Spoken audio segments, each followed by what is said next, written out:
Iblis bersumpah di hadapan Allah untuk sesatkan semua anak Adam. Kemudian Iblis tambah di belakang daripada ayatnya menunjukkan keilmuannya. Dia kata, illa, kecuali wahai Allah, yang tidak dapat aku sentuh. Ingat tuan-tuan,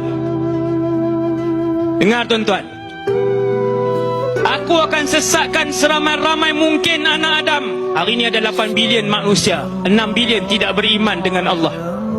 Hanya 2 bilion yang beriman. Daripada 2 bilion, 1 bilion tidak solat. 1 bilion tidak solat. Belum lagi yang tak tunaikan zakat. Belum lagi yang minum arak. Belum lagi yang tak tutup aurat. Belum lagi yang berzina.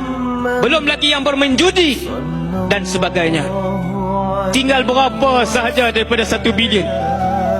Tinggal hanya berapa ratus juta sahaja.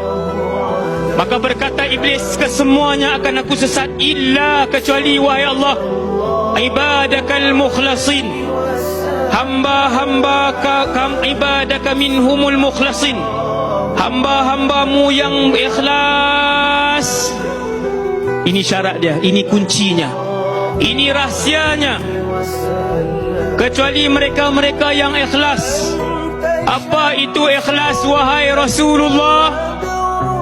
Kata Nabi SAW, ikhlas ialah mereka yang hidup kerana Allah, mereka yang bernafas kerana Allah, mereka yang memandang kerana Allah, mereka yang bercakap kerana Allah, mereka yang mendengar kerana Allah, mereka yang berjalan kerana Allah, mereka yang salat kerana Allah.